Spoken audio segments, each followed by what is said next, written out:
Adam, a very quick one. A very quick one. I want to him on Twitter X now. Normally, I question here reply were the Efulef in the person of Bayo or Nanuga. Oh, you have always Fulef case. I want to very well. Say an also question always Fulef. And in Igbo Land, Fulef will only be useless. So I want to Bayo or Nanuga. Say an also question always Fulef. Oh, now they are now planning to arrest Peter Obi. They are now planning to arrest Peter Obi. Hebrew ladies protest agame no October 1st na boy Peter Obi, no Peter Obi na haji. No IPOB na Peter Obi. Are you seeing where when I tell you people that we don't have a stake in this country called Nigeria? Never that guy water. When I keep saying it that this country called Nigeria is not for us Ndi Igbo, unaga ha water. Onwekwe ihe ndị aja ikpọrọ n'obodo ahụ. Onwegi ihe ndị Hausa, Fulani gị, Yoruba gị, ndị asị na ahụ ndị ọchịchị ji mụ na gị labụ kpọrọ asị as far as anyị bụ ndị Igbo. Ha na-ahụta anya asị ndị emeriri n'agha. Ha na-ahụta anya asị ndị adọtara n'agha. Ihe ha na-ahụta anya asị. That is why ihe ọbụla mere na this country eboye ndị Igbo. Nenu protest ndị Hausa na-ahaji o. Lee protest ndị Fulani na-ahaji. Lee protest ndị Yoruba na-ahaji. Lekwe protest ndị mpaghara ugwu na southwest na ahaji ebolie ndị Igbo, ebolie Peter Obi, ebolie IPOB, ebolie Nnamdi Kanu. Protest emere na Lagos ha bozire Nnamdi Kanu na Nnamdi Kanu mere ji mee EndSARS na 2020. Ọkwa na ahụ na. Ịhụla ya? Ijikwa gị na agenda ndị ugwu na agenda ndị Yoruba wu ofu. Agenda ndị ugwu na agenda ndị Yoruba wu ofu. Agenda Buhari na agenda Tinubu wofu. Ima ana akpọ oku ka atọhapụ Nnamdi Kanu atọhapụ Nnamdi Kanu. With this thing, Bayo Olaniyi. Bayo Olaniyi kwuru now. Bayo Olaniyi with ihe o kwuru now. Ga-agwa gị that na ndị ugwu na ndị Yoruba enweghị ha ji ndị Igbo kpọrọ. Mana unfortunately ndị Igbo mụ na gị na-agba nwechara industries, nwechara factories, nwechara companies na ala Igbo here. Ha bịa ha eje kpọrọ ndị Yoruba mee ha ndị Ishi, kpọrọ ndị Yoruba mee ha ndị accountant ha, kpọrọ ndị Yoruba mee ha ndị gene director ha. Ama m na-aghọta ebe m na-eje. Aghọta m. Protest ndị ugwu na-ahaji, protest ndị Yoruba na-ahaji, ndị Igbo anyị ekwuoli ekwukwasakwa ya na onweghị ihe anyị ji protest eme because anyị ma na-eme protest n'ala Igbo a ga-edile anyị ndị amị, dile anyị DSS, dile anyị police, ha agbagbucha ndị Igbo. Anyị ekwuoli na onwe protest anyị mega. We have been shouting it and we have been saying it. Onwe ihe gbasara anyị na protest unu.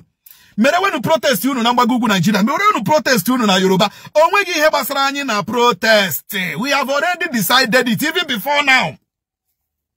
Now ka anu mpama ewu ohia anu eje idiota ewu a na-akpọ Bayo Onanuga jere na-ekwu na Peter Obi na IPOB na ndị ka no ha mege protest no ha jige protest si jidekwe Peter Obi ma ọ bụrụ na eme protest o ijikwa gị na ha plan ọla inwuchi Peter Obi and ijikwa gị na ndị adịghị dị ready ịtọhapụ Nnamdi Kanu.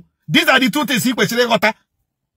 Ihe abụọ i kwesịrị ịghọta na ihe Bayo Onanuga senior special advisor on communication cause information to Tinubu kwuru.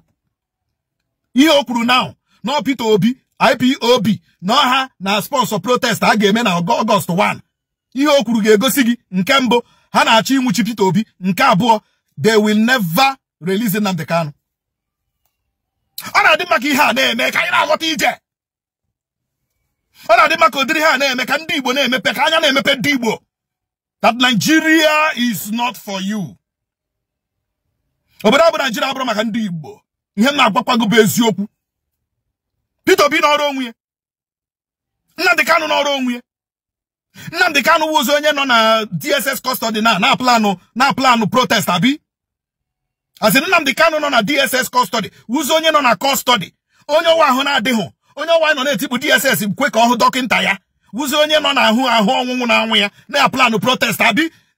The level of hatred ndị a nwere ebe ndị Igbo nọ, it is unprecedented. The level of ugwu Ndi Igbo na Nigeria is unprecedented. Ndi Igbo, sana anyi unu mmiri. We have already said it when Haji protest. We have two reasons why we will never protest under this Tinubu administration. One,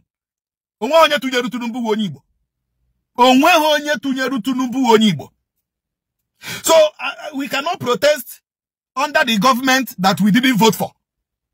Aburu na to Tinubu vote now. Then I got put up with Obiani with the full chest and you may protest. Mananya to Tinubu.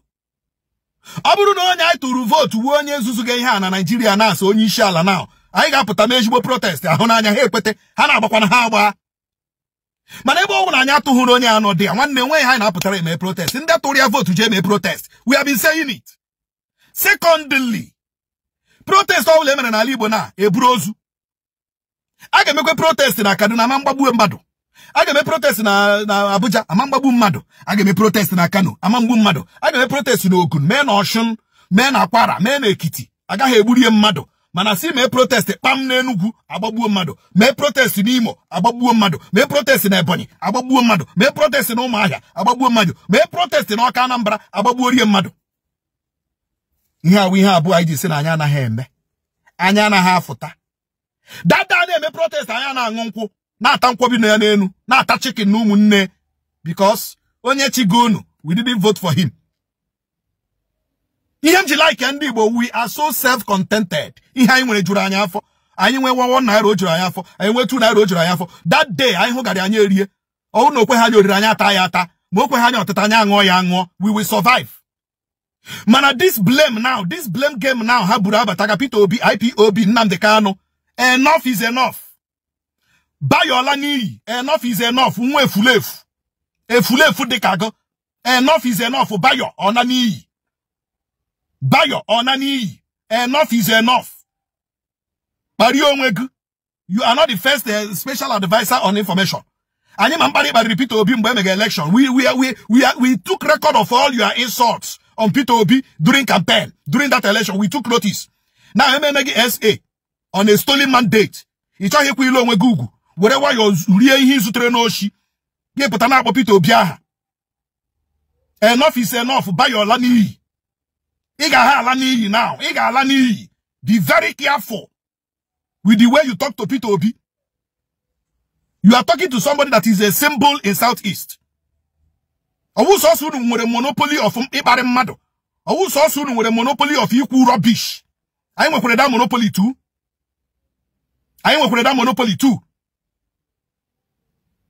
Finally, young work only when I put me protest. Young work only when I put anywhere me protest. Onya ola park ya no le. Onya ola noro no le apota anywhere. No matter where you are in this country, Nigeria, don't come out. Stay in your house. We are not part of their protest because we didn't vote for this government. So whatever this government is doing concerns them and vote through her. Onya apota me protest. Nobody in Igbo Land should come out for that protest. Because ndozo ga mecha protest la no lo ha. Mana Ndi Igbo puta me protest na. Agbara Ndi Igbo dowe n'ala. We are not coming out for protest. We are not coming out for this protest. Onwe ihe gbasara P2B, onwe ihe gbasara IPOB, onwe ihe gbasara Nnamdi Kanu, onye ọbụla nọrọ bie. Nigeria, the north, the southwest, the south, they can go and do their protest. It doesn't concern Ndi Igbo. Agba mboto n'ogwe, agba boto n'ogwe, agba nke itoto n'ogwe, aya ajụjụ sị, ọ naanị ogwe ka apere akwa. Maka na ebe nwata na-ebe akwa atụ aka nne ya nọrọ ya, nna ya nọrọ ya. Akụkatakwa n'aka n'obi egosi ndị mmụ ebe ndụ mmadụ. Maka na emenu mani ihe Chukwu kwuru ọ ihe ga-emenu. Ọ bụrụkwa ihe mmadụ kwuru ga-eme. Bayo ọla n'iyi. Bayo ọla n'iyi. Ọ dị mma. Ụbọchị nta ya ha achị ya n'Owere nchi.